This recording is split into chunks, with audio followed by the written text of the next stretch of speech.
The Able to Care podcast is sponsored by Able Training Support Limited, who build partnerships with organisations to develop confidence and competence in their team to promote positive outcomes for all. Find the link in the description.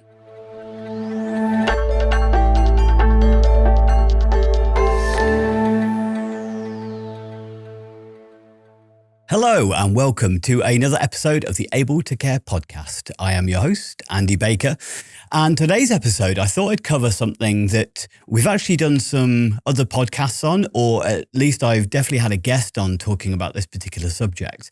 So we're going to be talking about the Mental Capacity Act and a little bit about deprivation of liberty safeguards. So one of the reasons I decided to do a little bit of a podcast on this is because we had an amazing guest called Lorna who came on, who's a specialist in this subject. And me and her had a conversation about this particular topic, about some of the challenges and difficulties and misunderstandings around the Mental Capacity Act and deprivation of liberty safeguards. Well, to be fair, we didn't get a lot of time to get into DoLS, but that'll be another one following up. But one of the things that was fed back to me, and it was actually by Spirited Fox Productions, who is the guys who edit all of our podcasts. And when Josh, the lead on that, was actually putting this together, he sort of questioned me and said, it might be worth kind of putting some stuff in around Mental Capacity Act because I've got absolutely no idea what it is and I got a little bit lost. So I thought maybe he is 100% right. So many people listening to our podcast, maybe you haven't been in the care industry for long. Maybe you are on the outside of it a little bit more. So this might be some people listening that this is, their bread and butter. They know exactly what we're talking about. But there may be some people out there that are fairly new to the care world, whether it be professional or maybe they're parents who don't understand Mental Capacity Act, especially within the care sector. Again, foster parents. Or it might be situations where you are caring for a loved one. So let's talk a little bit about what Mental Capacity Act is, because whether you are looking after a child, or you're looking after an adult, once they reach the age of 16, the Mental Capacity Act kicks in. So the Mental Capacity Act is basically, it's a law that's designed to protect and empower individuals who may lack the mental capacity to make their own decisions about their care and treatment. And the Mental Capacity Act kind of protects them in their choices, but it also protects those who are making those choices on their behalf. It gives us a kind of a legal framework of how to work, how to ensure that we're doing it right. So there are a few key principles of the Mental Capacity Act. First off, there's kind of a two-stage test that we sometimes refer to. So before we really need to even start talking about the Mental Capacity Act, there's two kind of requirements. For us to be able to enact the Mental Capacity Act, there must be, for the person that we're supporting, the person we feel we might be making a decision of, they need to be over the age of 16, and there must be some impairment of their brain functioning. Now, there is numerous lists of what could impair a person's brain functioning, and it could be acute or it could be chronic. So it could be severe learning disabilities. It could be a stroke. It could be acquired brain injury or traumatic brain injury. It could be a dementia or a deteriorating brain disorder. It could be a severe infection or a severe illness. It could be delirium. Or it could be severe or substance misuse, drug and alcohol use. So the few things, mental health would be another one, sorry. There are numerous criteria of anything that's affecting a person's ability for their brain to work as we typically expect a brain to work, okay, or to be able to make decisions. Okay, so that's the first criteria. The second criteria is it must affect their ability to make that particular decision. And that's quite important because there is a presumption, as we're going to go into the 5 principles as far as the Mental Capacity Act is concerned. Just because somebody has an impairment of brain functioning, so just as somebody has a condition, whether it be, autism or dementia, for instance. Dementia is a good example.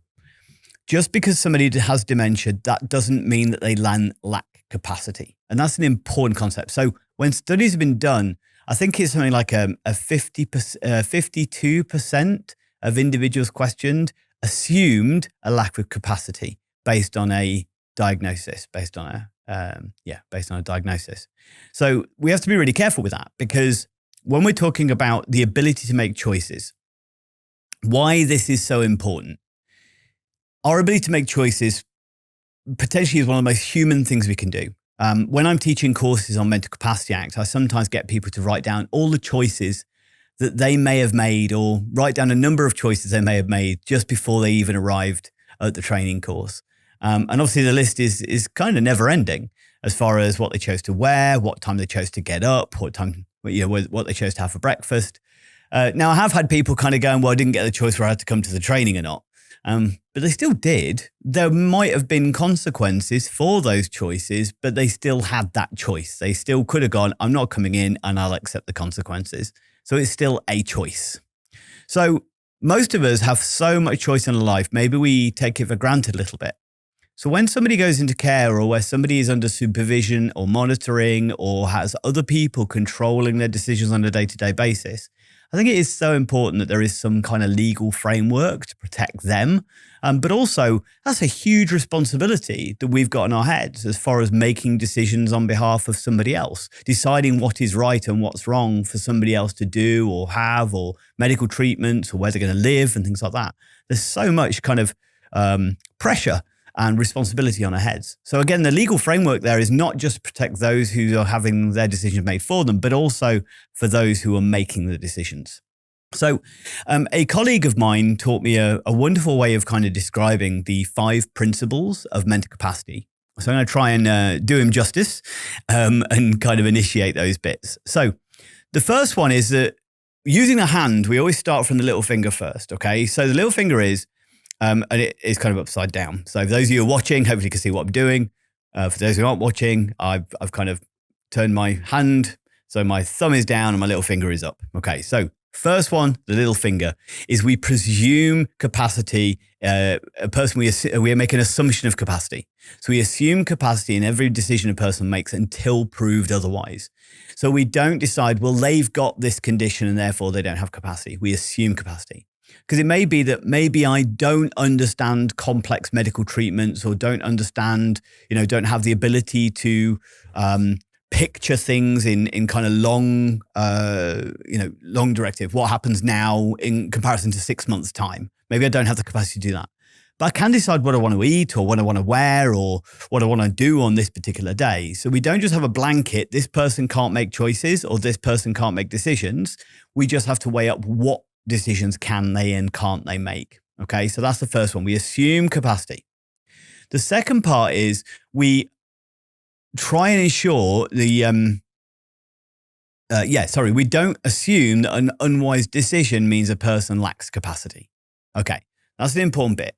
There's a wonderful book that I recommend to anybody who's looking to understand more about Mental Capacity Act, and I think it's called Grandad Wants to Skateboard. And it looks at a narrative, and it just uses a simple example within the book as far as, let's say you've got a 60, 70-year-old man who wants to skateboard. Well, the initial instinct for everybody might be, he could have hurt himself, he could fall down. What's he wanting to do that for? But there's so much that we need to consider as far as, well, is that an unwise or a wise decision? We might sort of go, he's never skateboarded in his life. He's suddenly sort of seen one video and he's decided, I want to give this a go. And therefore he's not risk assessing it. He's not thinking about it. He just wants to go out there and do it. We might go, well, is that unwise? But if this person, I used to skateboard when I was young, I'd really like to have a go at it. I'm happy to try and do it on, soft surface and wear the appropriate padding and, maybe have some supervision and make sure I'm doing it okay and safely, maybe have some tuition, whatever. I might go, well, that's being considered. So it doesn't mean that person lacks capacity. And a great example I use for this is, many people out there may smoke, but they still know it's unwise, but they choose to do it anyway. But it's their ability to weigh up that risk for themselves and make that choice. And we shouldn't assume that because somebody then chooses to smoke, they then lack capacity. Okay, so that's an important kind of prerequisite. And there is some evidence that shows that in certain scenarios, that a lot of people assume an unwise decision means that this person lacks capacity. Okay. The third point, so I'm now down from little finger, is presuming capacity. Second is we don't assume an unwise decision means they lack capacity. The third element of this is that we should help a person to make that decision for themselves as much as possible. And this is understanding what that person's abilities and challenges are. So making sure we are presenting information that they've got the best chance to be able to make that decision. So it might be limited choices. So if you give me a list of what would you like to wear today, maybe I can't do that. But if you were to hold up 2 items of clothing, maybe I can choose between the two. So I've still got that autonomy. I've still got that ability to make choice, but maybe I can't cope with too many choices or too much information. Or do you need to make sure you're presenting the information in a way that I understand, in language and terminology that I understand? So that could be medical treatments, for instance. Given me complex terminology could be too much for me. So do you need to simplify that language down? Okay. Presumption of capacity, right to make unwise decisions, and then support to make those decisions. Now, this leaves our last two fingers on this hand, or the thumb and the top finger. Now, the thumb and the top finger is what we tend to use for picking things up, for opening bottles, for an awful lot of stuff that we do that involves control is those two fingers. And this is why this colleague kind of laid this out, where the closer we get to that thumb and finger, the more control we're starting to take. So these last two is any decision we make on that person's behalf should be in their best interests. And it also should be the least restrictive option available. Okay, so that's those two fingers. We are then starting to take control over that person's life and that person's decisions. So that's where the responsibility really kicks in at that point. So what do you mean by best interests? Okay, best interests, we need to make sure that we are looking at the best interests of that individual, not just on their physiological, but also on their emotional, their mental and cognitive, their spiritual. We always in care. Always when we're caring for somebody or caring for anybody, we should have a holistic approach to their well-being. You know, being able to, if just only having the right food in my life isn't going to make me happy, I may also require certain social interactions and some ability to use my brain. And maybe I have certain spiritual beliefs that I need to engage with. So it is taking that full view over that person's life, the spiritual, the emotional, the cognitive, and the physical, all into consideration when making a decision on best interests. And a prime example of that is, again, if we just use smoking as a simple example, and I'm not advocating for or saying right and wrong as far as smoking is concerned. We know that smoking is bad for us, but there is an element of, but if that person finds it really beneficial as far as it helps them to cope with stress and they don't seem to have an alternative at the moment, then it's unwise in one way, but it's wise in another. So it's always kind of looking at that cross spectrum. And I think the interview I did with Lorna, where we raised that question about we gave an example of the Jewish man looking and wanting a bacon sandwich. That's a kind of it's a deeper question. It's all about, well, even though, yes, we could immediately go to, well, spiritually, that's not in his best interest because he's Jewish and that could affect his faith. But there's so much to consider as far as, well, do we need to talk to that person? What was his preferences before? As he always had bacon sandwiches, but he didn't, his family didn't know. Or, do we need to ask his family? Was he strict, or did he sometimes have bacon sandwiches as a treat for himself? And therefore, it's not going to impact. But it could be a case of if he realized he'd had a bacon sandwich, would that emotionally destroy him and really affect or, really upset his family and him if he knew he was to have done that? So it's such a big question to ask from such a simple thought experiment. We could give an example of this. So the last bit, was the least restrictive option as well. So anything done for somebody without capacity should be the least restrictive to their basic rights and freedom. So like granddad wants to skateboard, maybe it's a case, okay, yeah, it is unwise, but he really wants to do it. It's his best interest. It is something he's always wanted throughout his life. He's always wanted to try it. It's something he, last thing on his bucket list. Okay, rather than going, you can't skateboard, can we allow him to do something anywhere near close to that but keeping him safe and minimizing the risk of harm and injury? So maybe it is a case of, yes, he can skateboard with some supervision and, all the appropriate padding and in a soft place or anything like that? Or can we do a virtual simulator or something like, is there ways of meeting that person's needs and allowing them to make that choice without taking all of their or completely restricting their rights and liberty? One thing that's really worth thinking about when we're talking about decisions is I don't think many people really think about the complexity of choice as well. So let's just talk about how do we assess the capacity to make a choice? Because when we are documenting this person didn't have capacity to make this particular decision, we ideally should be being very specific about in what way. And there's 4 areas that I need to be able to do to actually be able to make a decision. So if you were to ask me a question about something, first off, I need to understand the information relevant to that decision. So if you are, for example, let's say an IT person was asking me what kind of memory I'd like, and would I like the 250 or would I like the 64 or something like that. If I don't really understand what they mean, then even I couldn't make an informed decision. So therefore, that doesn't mean I lack capacity. It means that I've not been presenting the information in a way that I could understand. So that's the first thing. Can I understand the information, and can we ensure the information is presented in the right way to allow me to understand? But it may be there's no way of presenting that information, and therefore I would lack capacity. Can I retain that information long enough to make the decision? I have to remember that I have to be a way up. If I'm making a decision on something, I have to weigh up the kind of the pro and the con, the for and the against. If I'm not able to retain that in my head or imagine that, then how can I then make a decision? So the second one is to be able to retain that information. Next one is, can I weigh up that information? Because that's the other part. I've got to retain it, but I've also got to be able to imagine the outcomes of both of those decisions. If I say, yes, this could happen. If I say, no, this could happen. I've got to be able to imagine those outcomes in that particular circumstance. So again, it's checking that person, do they understand the repercussions of their actions? Do they understand the consequences of what that choice is going to mean?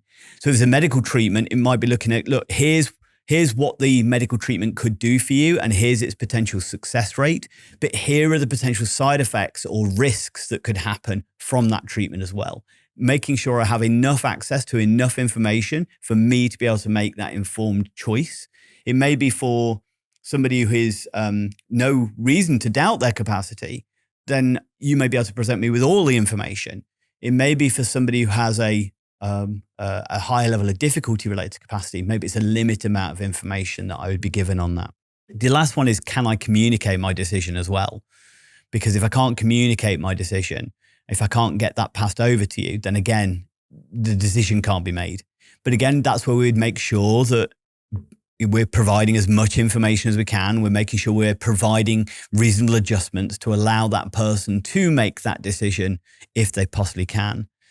And there's things in there as far as, duration of time this person needs, is about what methodology we could help them to understand this information, but also be able to communicate it effectively. So just because somebody doesn't speak, for instance, doesn't mean that they lack capacity. It means we need to find a way that they can communicate those decisions. Okay. And that's a lot of information to take in, and it's quite in some ways a complex subject, but it isn't in other ways, as far as those 4 elements of being able to understand the information, retain the information long enough to make a decision, weigh up the outcomes of that choice, and also then communicate that choice. If I can't do any of those, it may mean I'm unable to make that decision or have the capacity in that particular scenario. And then we'd go into, so what's in their best interest and what's the least restrictive way that we can meet this person's needs or make the decision on their behalf. Okay. Now, very quickly on the deprivation of liberty safeguard, or DoLS, more a terminology thing. Deprivation of liberty is where we may be restricting a person's freedom or movement, and it's a level of restriction. So there isn't an exact kind of threshold where it meets the deprivation of liberty. There was, in 2014, there was what's called the acid test. And the acid test is this person under continuous supervision and control? And if they wanted to leave the premises, would they be stopped from doing so, whether or not the person is requesting to leave or not? The idea of this was to prevent the kind of the blanket restriction in certain care settings where, well, this person, this is a dementia home, so we lock the doors and we don't let anybody out.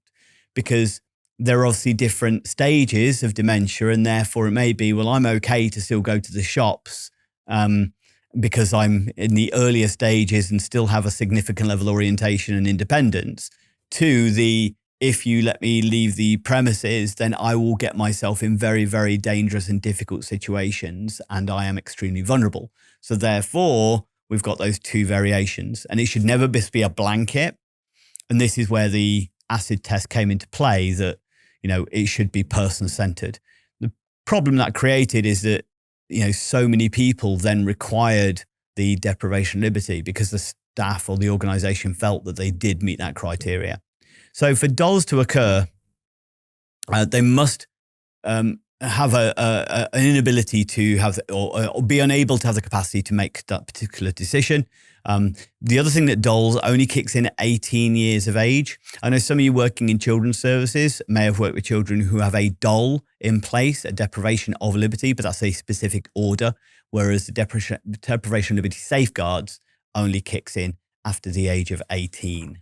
So with one of the things I always try and get over with the Mental Capacity Act and DoLS as well, for DoLS is always kind of important that you just have an idea where the threshold is. And if you are concerned that the actions of a care organisation or the actions of staff are inhibiting a person's freedom to an extent where a DoLS order maybe should be in place or should be applied for, then you should know enough to be able to flag it, to kind of go, hey, I'm worried about this.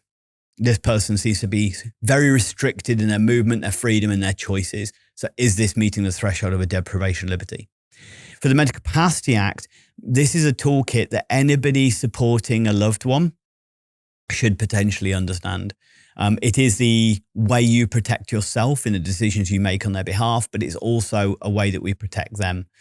So having a good understanding of those 5 principles, and the best interest one is really important, because as we move into, with things like next of kin, sometimes next of kin will have an opinion or a choice in how they think their loved one should be or be treated, or what choices they should be allowed. And this is where we're also protecting them. We need to be an advocate of the individuals we're supporting.